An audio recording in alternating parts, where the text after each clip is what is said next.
eu aqui não sou considerado brasileiro. Eu tenho que explicar que eu sou brasileiro. Para os padrões do Canadá, eu sou uma pessoa do Oriente Médio.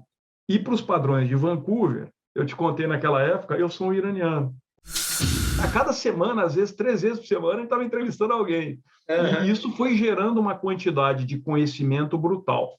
Eu fiz um exercício naquela época, que você vai lembrar bem, de juntar esse conhecimento, e isso virou uma palestra que procurava mostrar o futuro, que eu chamei de Breakthrough. O Brasil é uma alternativa poderosíssima nessa recomposição geopolítica, porque nós conseguimos sempre estar muito bem com todos os ângulos. Olá, pessoal, este é mais um Fala Carlão, e o Fala Carlão, você já sabe, é sempre na prateleira de cima do agronegócio brasileiro, e o Fala Carlão de sexta-feira é sempre um Fala Carlão internacional, por um motivo ou por outro. Aqui, sexta-feira, a gente está acostumado aqui a entrevistar ou um executivo de fora do Brasil, morando no Brasil, ou um brasileiro morando lá fora, que é o caso hoje. Estou falando aqui do meu amigo Adriano Amorim, que todos vocês que acompanham o meu programa, se der aí uma pesquisa, fizer uma pesquisa rápida, vai encontrar vários programas com esse cara aqui. É sempre uma honra muito grande receber a inteligência do Adriano Amorim aqui, que é um privilégio para vocês compartilhar dessa inteligência. O homem é estrategista de negócio, o homem é professor, o homem é empreendedor. Esse cara pensa numa inteligência fora do comum, é professor. Querido, eu agradeço muito sua presença aqui. Você é conselheiro de empresas. Enfim, o cara é top de linha. É mais prateleira de cima impossível. Adriano Amorim, morando em Vancouver, e, portanto, ele ainda tem muito serviço para ele fazer. Daqui a pouco, já acabo o meu expediente, mas ele está no meio da tarde lá. Adriano, obrigado pela sua presença aqui neste Fala Carlão, viu, querido? Eu que te agradeço, Carlão. É sempre uma felicidade enorme te encontrar, pela nossa amizade e também pelo respeito que eu tenho pelo seu trabalho, que é sempre espetacular. Você sabe que você pode contar comigo qualquer hora. Pois é, qualquer hora mesmo. Ô, Adriano, deixa eu te falar. Você é um cara que eu reputo, já dei uma parte aí do seu currículo, mas eu imagino que tomar a decisão de sair do país e ainda continuar com todos os negócios aqui, trabalhar de fora do país, mas, de repente, proporcionar para a sua família um ambiente diferente, para os seus filhos, um ambiente de educação talvez um pouco melhor do que aqui. Eu queria saber como é que foi tomar essa decisão em primeiro lugar. Carlão, eu quero voltar aí dos 2013, mais ou menos. Era uma época que, no meu entendimento, as coisas não estavam indo tão bem no Brasil. Uhum. Tinha um excesso de corrupção. Eu morava em São Paulo, um problema de criminalidade acentuada. E eu vendo tudo aquilo acontecendo, né? Uhum. E eu tentava pensar o que eu poderia fazer diferente para a família, pelo menos por algum tempo. E eu sempre trabalhei muito fora do Brasil. Então, você sabe dessa história. Eu viajava muito tempo para fora. E quando eu ficava fora, começou a aparecer na minha cabeça, por que eles não estão aqui? E eu vou para o Brasil, faço o movimento contrário, para dar uma oxigenada, para abrir novas oportunidades e etc. Então, foi assim que tudo começou. Mas eu nunca fui declaradamente para a família e falei, vamos mudar para sempre. Não existiu isso. O que eu fiz foi o seguinte, eu comecei a levá-los em alguns lugares que eu achava interessantes de férias. Passava uma semana no lugar, uma semana no outro, tivemos no Vale do Silício, tivemos em vários lugares. Uhum. Até que quando eu vi os olhos deles brilharem, isso foi em Vancouver, 2014. E aí, naquela hora, eu lembro que no voo eu perguntei no avião para eles, assim, voltando para o Brasil, e aí, o que vocês acharam? Vocês gostariam de passar um tempo lá? E todos eles, minha esposa e os 2 meninos, puxa, queremos, é maravilhoso, não sei o quê. Então, está resolvido. Quando a gente pousar no Brasil, eu vou comprar uma passagem, eu volto lá para arrumar uma casa, escola, e vamos tentar isso. E foi assim. Eu coloquei uma meta de que a gente rediscutia a nossa estadia aqui no Canadá a cada 6 meses. Uhum. Então, a cada 6 meses, rolava um bate-papo no jantar, queremos ficar mais um pouco, queremos voltar e etc. Minha esposa sempre positiva, o filho mais velho sempre queria ficar, o filho mais novo sempre queria voltar. Até que depois de um tempo, ninguém mais queria voltar, porque eles começaram a encontrar uma certa identidade, começaram a ser felizes, a se relacionar com pessoas diferentes, e aí a coisa se estabilizou. Mas foi exatamente assim. Adriano, deixa eu te falar, já faz tempo então que essa conversa nem existe mais no jantar, né? Não, ela não tem mais existido, até porque o filho mais velho já não mora mais aqui em casa. Você conheceu ele, o Pedro? Uhum. Ele faz engenharia física e medicina e ele mora num apartamento na universidade. O filho mais novo, que agora está se encaminhando na high school para administração e talvez direito, mas ele é um grande jogador de futebol aqui. Isso é o que ele mais gosta, jogava no Brasil e joga aqui. Então, também está com a vida dele encaminhada em função disso tudo. Então, hoje, a discussão às vezes acontece entre eu e minha esposa. Uhum. Como é que nós podemos dividir melhor nosso tempo agora com o Brasil? Em função dos pais, em função dos relacionamentos todos que nós temos aí. Mas entendendo que seriam 2 casas. Aliás, eu mantenho a minha casa, você já esteve lá mais de uma vez, aí em Boituva. Sim, Então, sim. eu tenho meu recanto brasileiro aí. Eu tenho meu escritório no Brasil também. Que é aqui pertinho de Porangaba, inclusive, né? É, 45 quilômetros aqui, exatamente no lugar que eu estou sentado aqui, viu, é, Adriano? é, é. Você, na próxima vez, a gente tem que combinar um churrasco aqui, viu? Ou em Boituva ou em Porangaba, viu? Não, dessa vez vai ser em Boituva, porque o último você fez um churrasco maravilhoso para mim na sua casa, você e Vera. Pois é, mas você tem que, ó, sozinho também não vou admitir, não, mas você tem que vir com a patroa, viu? Aliás, você falou o nome do mais velho, você precisa falar o nome do mais novo e o nome da patroa também aqui, para a turma que não Isso. perde nenhum Fala Carlão, para saber com quem que a gente está É isso falando aí. O aqui. meu filho mais velho é o Pedro Henrique, meu filho mais novo é o José Eduardo, e minha esposa é Mariana. O Pedro vai fazer 20 anos agora, o Zeca fez 16 agora. Rapaz, a turminha cresce, hein? Cresce, é incrível, é Adriano? incrível, é assustador. Adriano, vem cá, e aí? Os filhos já estão todos encaminhados, né? Você está falando aí, 16 anos, daqui a pouco também já está na universidade. Vem cá, como é que é essa experiência de lá e cá? Como você falou, eu já saía do Brasil, agora eu estou inverti esse caminho. Mudou alguma É. coisa? O que que mudou? Então, é incrível. Em termos de volume de viagens, até a data da pandemia, foi um pouco insano, né? Porque eu fazia o caminho inverso. Mas é uma coisa diferente. Quando você sai do Brasil e volta para casa, você volta para aquele seu mundo, onde nós somos acostumados, onde você Uhum. tem sua rede de proteção, enfim, onde você está dentro da sua zona de conforto. Quando você sai da maneira como eu fiz, né, o desafio é tremendo, porque você chega, de certa maneira, com um baixo grau de estrutura e você tem que passar a conviver e a entender uma nova dinâmica. Né? Então, hoje, passado tanto tempo, está simples, mas eu diria que eu acho que uma pessoa que faz esse caminho que eu fiz, ela nunca estará 100% confortável em toda a sua vida. Quem fala que está, não está contando exatamente a verdade. Porque todo dia, Carlão, não existe um dia que passe sem eu descobrir alguma coisa que eu não sabia. E a principal coisa que a gente aprende todo dia é uma coisa que no nosso país a gente não conversa muito sobre isso, porque é natural. Uhum. Mas são as histórias, são as crônicas, são os personagens, é esse meio cultural e social, esse caldeirão que a gente conhece. Então, não é incomum aqui eu estar participando de uma conversa e alguém contar uma piada que é impossível entender. Mas é porque a piada envolve alguma coisa que está na história que eu não faço a menor ideia. Então, no começo eu ficava quieto, agora eu falo, não, agora você tem que me contar.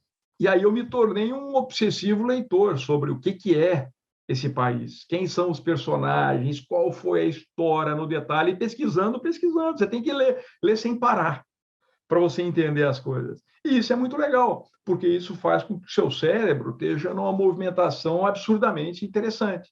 Quer ver uma história boba? Eu descobri que existe um comediante, cujo nome não estou lembrando aqui agora, mas que todo canadense adora escutar esse comediante no carro. Quando eles vão fazer viagem, ele faz um storytelling, vai contando uma história, e essa história tem uma via de humor. Por isso que eu não entendi a maior parte das piadas. Baixei no meu Spotify agora, eu saí de carro, eu estou escutando ele, e é muito divertido. Mas são histórias daqui. Então, acho que essa é uma beleza e uma transformação pela qual a gente teve que passar. Olha, eu tive aí um tempo, né? A gente até... Você esteve aqui em casa.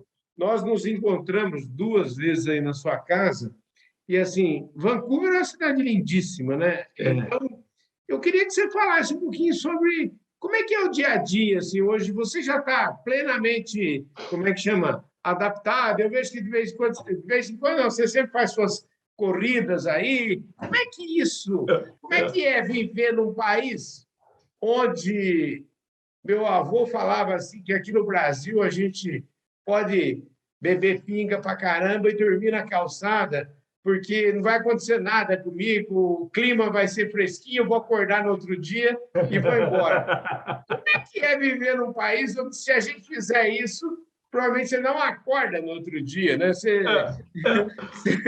Como é que é essa mudança em relação a o nosso mundo tropical e esse lugar aí tão lindo, mas com, vamos dizer, climas muito bem estabelecidos?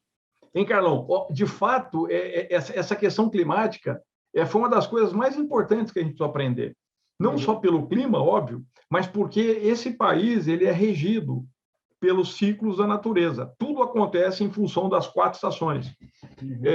Desde o esporte que você pratica, até a comida que você come, até o preparo da sua casa e a manutenção que você tem que fazer, chegando ao detalhe de que o mix que é vendido nas lojas, seja loja de roupa, seja loja do que for, ele é extremamente sazonal. Por exemplo, no primeiro ano eu achei que eu ia comprar gelo, sal protetor para neve, para derreter a neve, eu ia comprar próximo de dezembro. E quando eu fui ver, eu descobri que eles já tinham comprado tudo em outubro. E eu não tinha para comprar, acabou. Então, tem determinados detalhes. Outra coisa, quer ver uma coisa interessante? Se você precisa preparar a sua casa quando começa o outono, porque caem muitas folhas, as folhas entopem todas as calhas, e aqui no Canadá vai chover 2 meses sem parar nenhum dia. Então, isso gera um digno problema, que se você não cuidar... Então, tem toda essa dinâmica, mas rapidinho. O primeiro ano eu errei tudo, o segundo ano eu tentei acertar, acho que devo ter acertado metade, mas no terceiro ano aprendemos, aí funciona, super natural. O sistema meio que te conduz assim.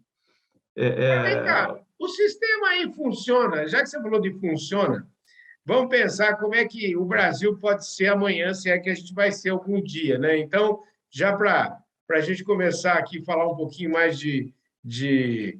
Eu queria curiosidade, por exemplo, o sistema de saúde, como é que funciona o sistema de saúde? Se você ficar doente, você tem que ir no hospital particular e pagar, você tem um sistema, como é que funciona aí? Perfeito, perfeito. Essa é uma história interessante, tá? O sistema de saúde, na minha opinião, aqui é impecável, mas eu encontro quem conteste, principalmente 2 grupos de pessoas. O canadense, que sempre tem uma exigência alta, e ele reclama comparado com o que talvez tenha sido algum momento do passado. Sempre tem isso. Mas também os brasileiros se queixam um pouquinho, porque nós somos acostumados com um sistema que é 100% privado no Brasil, e que você entra lá no hospital na hora que você quer, e você vai ter as coisas eletivamente do jeito que você quer. Mas por que eu gosto? Porque, para mim, a medicina ela tem que ser preventiva e ela tem que ser focada no seu pacote integral. né? E ela não pode ser uma coisa comercial, essa é a minha visão. Então, aqui o sistema é totalmente público, 100% público. Você tem o seu médico, que é o médico de família. Essa é a pessoa que vai te dar o atendimento primário para praticamente tudo que vai acontecer. Esse é o primeiro ponto de contato. Esse médico de família, quando ele identifica que o assunto vai além do que ele pode fazer, ele vai fazer uma coisa que é o encaminhamento para um especialista. E aí você vai para o especialista, que pode ser um cardiologista, que pode ser um dermatologista, ou qualquer coisa que você queira. Quando você entra no especialista, aí significa que você vai tratar assim com a elite em termos de medicina, né? Então, funciona super bem. Ele trabalha de segunda a sexta, seu médico, óbvio, no horário dele. Então, qualquer coisa que acontecer fora do horário dele, você não tem o celular dele para ligar, não existe isso, nem o WhatsApp para mandar. Uhum. Você tem alguns caminhos. Você tem um telefone aqui que é 811, que você liga, e uma enfermeira cadastrada do governo vai te atender. Então, por exemplo, a minha esposa pegou uma gripe terrível agora, e ela começou a ter dificuldade para respirar. Ela ligou para a enfermeira, e a enfermeira fez um assessment, uma avaliação dela em 10 minutos, e no final falou, olha, meu sistema está dizendo que você tem que procurar um atendimento em até 1 hora, porque você está tendo dificuldade respiratória, isso, isso e isso. Vou te dar as alternativas para você resolver seu problema agora. Você tem um carro para ir ou eu mando uma ambulância para você? Ponto. E aí ela vai e teve um atendimento excepcional e resolveu lá. Isso já conecta com o prontuário, e aí o médico na segunda hoje ligou, e já marcou para ele ir até lá pessoalmente. Então, o sistema funciona exatamente dessa maneira. Você tem que encontrar um bom médico de família.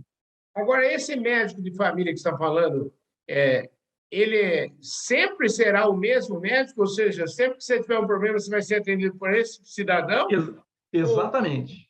Ele é o seu médico. Normalmente, o médico de família, ele atende numa clínica com alguns outros. No meu caso, são 6 médicos. Como eles atendem na mesma clínica, numa impossibilidade de falar com o meu médico, eu posso pedir para ser atendido pelo outro. Entendi. Mas tudo vai voltar para ele. Ele é o responsável por mim do ponto de vista de saúde. Você tem uma figura diferente aqui no mercado, aqui chama-se walk-in. Walk-in significa que tem algumas clínicas para pessoas que não têm médico de família, ou o médico de família não está podendo atender naquela determinada ocasião, e você pode ir lá e você vai ser atendido também. Continua sem pagar nada. Você apresenta o seu documento daqui tipo a sua carteira da província, do estado, e o atendimento é integral. Rapaz. E vem cá, e como é que você se sente, um brasileiro aí? Algum tipo de preconceito você enfrentou? Algum problema por ser, vamos dizer assim, um estrangeiro morando aí? Existe isso? Carlão, é interessante isso. Dizem que isso está nos olhos de quem vê e de quem vive o problema, né? Então, Uhum. por exemplo, eu te confesso com 100% de afirmativa, eu nunca vi. O que não significa que não exista. Algumas pessoas dizem que eu não quero ver. Mas eu tenho a minha mente aberta, eu me sinto bem atendido em todos os lugares. Do ponto de vista de saúde, eu fiz uma cirurgia aqui, meu filho fez uma outra cirurgia. Nossa, sempre me sinto muito, muito, muito bem atendido. Assim, mas eu vejo relatos de estrangeiros, por exemplo, com o Covid, aumentou a xenofobia contra chineses. Isso é um fato terrível. Inclusive, o primeiro-ministro foi muito duro com relação a isso. Eles estão tratando com tolerância zero. Existe também um outro grupo étnico aqui que é forte, importante, que é o iraniano. E o iraniano tem um quê de brasileiro, talvez. Ele gosta de negociar, de barganhar, tem um jeitinho. E esse jeitinho também não é muito bem visto. Eu também escuto ele se sentindo, em algum momento, incomodado. O gozado é que eu, pela minha fisionomia, eu aqui não sou considerado brasileiro. Eu tenho que explicar que eu sou brasileiro. Para os padrões do Canadá, eu sou uma pessoa do Oriente Médio. E para os padrões de Vancouver, eu te contei naquela época, eu sou um iraniano. Agora, você é um cara acima da média. E, aliás, muito acima da média.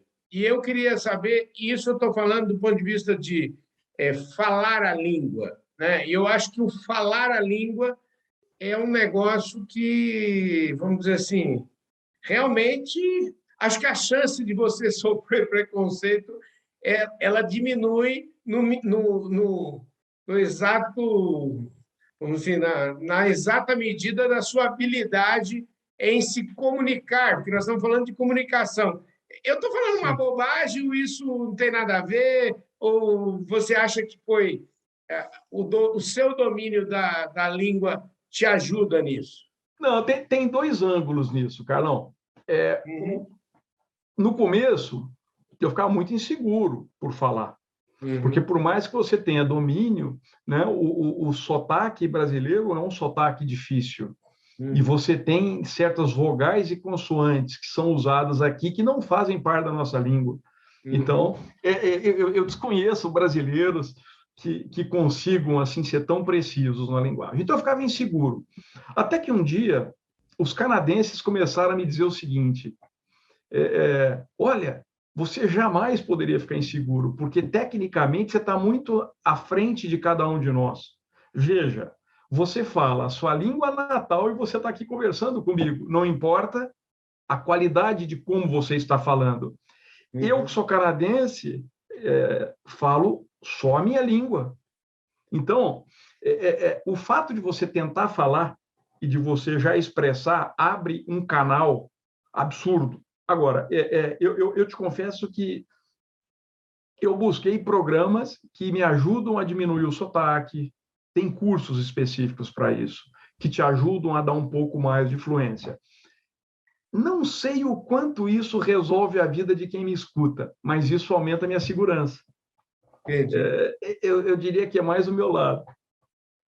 Adriano, deixa eu te falar, a gente teve uma experiência, e agora eu queria chegar um pouquinho nos últimos 2 anos aí, e eu tive o privilégio de participar junto com você. Você organizou lá no começo, logo que começou esses tempos bicudos aí, você organizou várias conversas. Dessas nossas conversas, várias pessoas hoje são amigos nossos, enfim, meus principalmente, que você me apresentou. E aí, a gente fez muita reflexão, né? Lá atrás, quando a gente já não sabia nada o que ia acontecer, a gente tentou adivinhar algumas coisas. Hoje, olhando para trás, assim, olhando, eu falo que assim, naquela época a gente estava olhando no para-brisa, que é sempre meio embaçado, mas hoje, olhando no retrovisor, que é sempre mais fácil, né? Eu queria que você falasse um pouquinho o que você, hoje, olhando no retrovisor, falasse, não, eu acertei nisso, e também quais foram os acertos e quais foram os erros que você falou assim, não, a gente teve coisa que a gente achou que ia acontecer e não aconteceu, foi Uhum, errado uhum. totalmente. O que você pode Carlão, dizer sobre isso? essa sua colocação ela foi maravilhosa, porque você foi parte de cada um desses encontros. Uhum. E o que está por trás de fazer aqueles encontros tem a ver com a capacidade que o coletivo das pessoas tem de pensar melhor. Né? Então, a cada semana, às vezes 3 vezes por semana, a gente estava entrevistando alguém. E Uhum. isso foi gerando uma quantidade de conhecimento brutal. Eu fiz um exercício naquela época, que você vai lembrar bem, de juntar esse conhecimento, e isso virou uma palestra que procurava mostrar o futuro, que eu chamei de breakthrough. Recentemente eu parei para fazer o balanço do breakthrough, por isso eu me sinto seguro em responder isso que a gente falou. Então, eu não atribuo a mim como quem chegou a todas as conclusões, porque essa conclusão foi desse grupo, coletivamente. Cada um foi falando uma coisa. Carlão, nós acertamos quase tudo, praticamente tudo. O que mais me intrigou, e essa é a minha provocação, foi que apesar de termos acertado praticamente tudo, a capacidade de implementação das ações que mitigariam os problemas ou que abririam as fronteiras, as possibilidades, isso foi pouco implementado.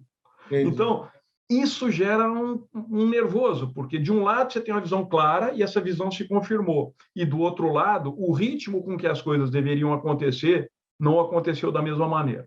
Posso te dar alguns exemplos, talvez seja uma coisa legal.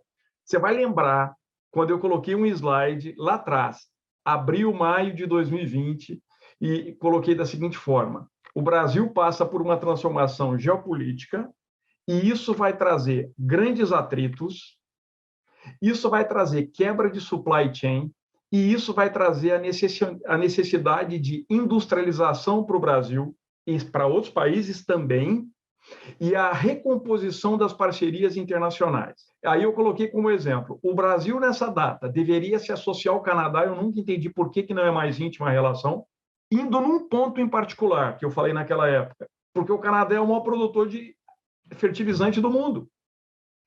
Assim, é óbvio. Esse era um ponto. E o ponto 2 que eu coloquei naquela época é que o Brasil, como um país neutro, que sempre foi, o Brasil é uma alternativa poderosíssima nessa recomposição geopolítica, porque nós conseguimos sempre estar muito bem com todos os ângulos. Nós estamos discutindo fertilizante hoje, 2 anos depois, com uma dependência de 80% do fertilizante russo. Não importa o que está acontecendo, o que importa é que a questão geopolítica trouxe uma fragilidade, a gente não se preparou. Vai estar faltando navio, continua faltando container. Nós continuamos tendo atraso na indústria farmacêutica, de insumos, na indústria de químicos, e a nossa industrialização não caminhou. A gente falava muito em planejamento, porque aí é meu lado de estratégia. Você sabe o quanto eu sou apaixonado por isso. Eu acho que quem tem uma visão tem que transformar essa visão no mapa estratégico e tem que ir lá implementar. Os problemas que nós estamos discutindo hoje no Brasil são, de certa maneira, mais ou menos os problemas previstos lá. Aumento da inflação, tudo isso aconteceu. Só que nós tomamos poucas medidas para reverter isso. Por quê? Porque é muito natural ao ser humano, ele tem uma luz, um insight, assim, pisca um brilho, ele fala, achei o caminho. Só que no dia seguinte ele é atropelado pela rotina, ele é atropelado pela urgência, e junto com a urgência vem contas a pagar, vem o desespero, e você rapidamente é atropelado pela própria máquina. E aí, esse momento em que você teve o insight se distancia da execução.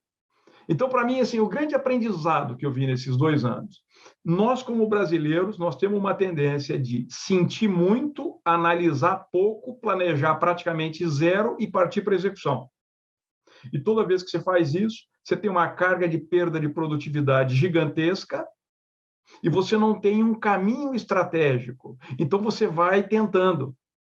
E isso gasta mais tempo, mais recurso, e isso também é mais errático. Eu sinto necessidade de a gente ter um pouco mais de diretrizes nas organizações, mas também diretrizes na carreira das pessoas. Como que as pessoas se preparam para essa jornada? Então, assim, num grande balanço, foi isso que eu vi. Agora, deixa eu assim, provocar você um pouquinho. Eu queria saber se isso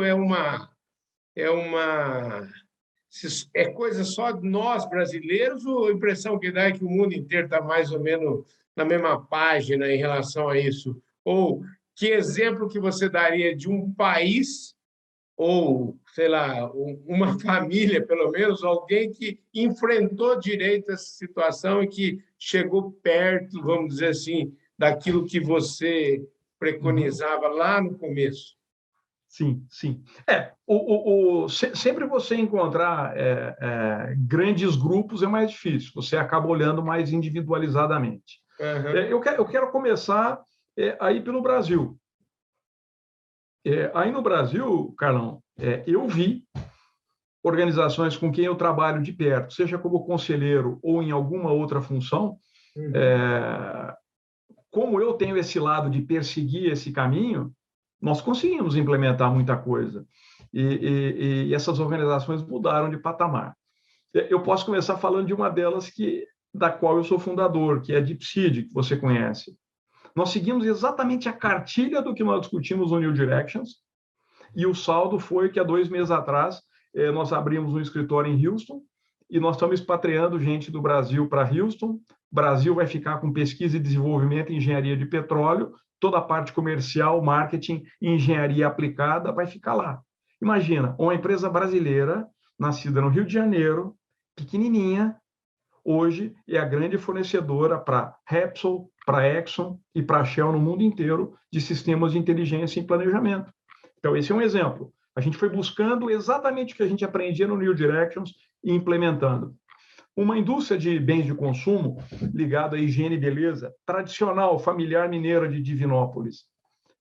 A gente veio trabalhando desde março daquele ano a um ritmo de uma vez por semana.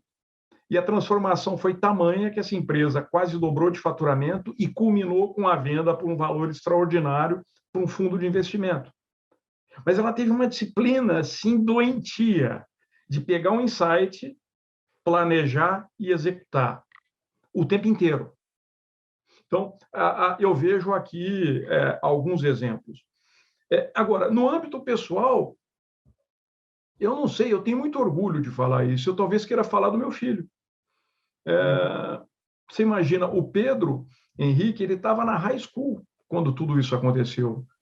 Ele terminou o último ano dele com aula online, ele não teve formatura, ele não teve comemoração nenhuma, mas ele tinha um plano aonde ele queria chegar. E, através desse plano, ele conseguiu entrar na faculdade de engenharia física com medicina, cursar isso, encontrar trabalho, trabalhou o tempo inteiro, remoto, etc., e está galgando os seus passos. Mas tem um pouco do que eu procurei ensinar, que é exatamente essa história. Se você tem uma ideia, coloca no papel. Porque enquanto a sua ideia não for colocada no papel, ela vai se perder. Então, esse é um exemplo do que eu poderia te dar. Mas eu tenho mais um. Você. A gente veio discutindo essas mudanças todas, Carlão, desde aquela época. E se você observar a transformação que você impôs, primeiro a sua, pessoal, né? De tudo que você fez. E você fez isso com planejamento e com disciplina de execução. Você tinha um sonho, insight, planejou, executou, acabou. Né? Mas você também vem fazendo um reposicionamento dos seus negócios no meio dessa história toda. E você que está no meio de um centro nervoso, que é um centro ligado a marketing, que precisa de investimento, e momento de crise, é a primeira área que todo mundo quer cortar, vem apresentando resultados invejáveis até hoje. Então, eu tinha pensado em te dar exemplos globais, mas eu fiquei satisfeito, eu te dei 4, 5 brasileiros aqui de quem fez a diferença. Ô, Adriano, a gente podia falar de muita coisa, viu? Mas eu vou te falar o seguinte, que nós já o tempo nosso já acabou faz tempo. E essa conversa é uma delícia. Isso que você falou aí, realmente você tem razão. Eu acho talvez que um sentimento que eu falo assim, quando começou a pandemia, eu tinha certeza, ou achava, num primeiro momento, que a gente ia empacotar tudo. A gente falou assim, não, acabou o mundo e nós vamos quebrar todo mundo. Eu acho que já falei isso mais de uma vez aqui para você sobre isso. E, graças a Deus, essa visão de futuro, a minha, pelo menos, assim, é péssima. E daí a gente descobre, né, de que, na verdade, qualquer que seja o tempo, por mais horrível que possa ser, né, eu sempre falo assim, sempre vai ter, depois de uma baita tempestade, de um tempo ruim, sempre vai acabar abrindo um sorzinho, né? Sempre vai ser possível. Então, realmente, isso que você falou, isso até virou uma conversa, uma palestra que de vez em quando eu faço aí, e eu acho que essas 3 coisas realmente são fundamentais, né? Entre você sonhar, ou ter o insight, ou ter a ideia, ou que seja lá, ou o sonho, o objetivo, se você não tiver plano para ele e não tiver poder de implementação, nada vai acontecer, né, Adriano?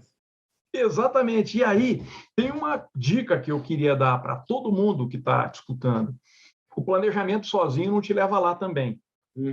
Porque a execução do planejamento ela acontece através das pessoas. Uhum. As organizações que só focam no planejamento também não têm sucesso. Uhum. Tanto que existe uma frase maravilhosa do Peter Drucker que ele fala o seguinte: a cultura come a estratégia de café da manhã. Então, você tem que conseguir sincronizar duas coisas ao mesmo tempo, que são um plano poderoso, mas o envolvimento das pessoas que vão executar esse plano. É verdade. E isso tem que caminhar no mesmo ritmo, que aí você consegue chegar lá na frente. E olha que variável, né? Você está falando que você deu até um exemplo meu particular aí, que é um exemplo, na verdade, que só depende de uma pessoa, né? A implementação depende de uma pessoa. Agora, imagina quando, no caso de uma empresa, que a implementação depende muitas vezes de centenas ou às vezes milhares de pessoas trabalhando junto. Realmente é o poder de estratégia e gente, né, Adriano? E você está nisso, né? Exatamente. Exatamente. Eu diria que essa dupla de palavras, gestão de mudança, ela deveria ser uma duplinha que faz parte do vocabulário de toda empresa brasileira hoje.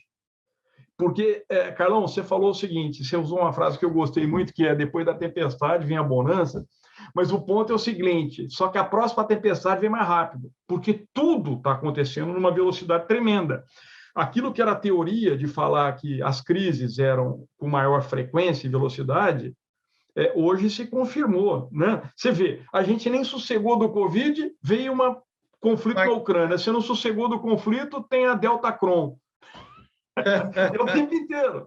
Então, eu preciso ter uma cultura ou preparar meu time para saber lidar com a mudança constante. Sem parar. É o tempo inteiro. E isso requer a busca de competências diferentes. Muitas das pessoas que estão no mercado precisam serem reconfiguradas. Elas têm que se propor a fazer isso. Porque as competências para a gente conseguir fazer esse movimento são outras. Ô, Adriano, agora a gente. Uma coisa vai puxando a outra aqui. Esse negócio do que você está falando é o seguinte, né? Aquela história de tem que primeiro desaprender para depois aprender de novo. E não é fácil desaprender. Desaprender é um exercício muito difícil.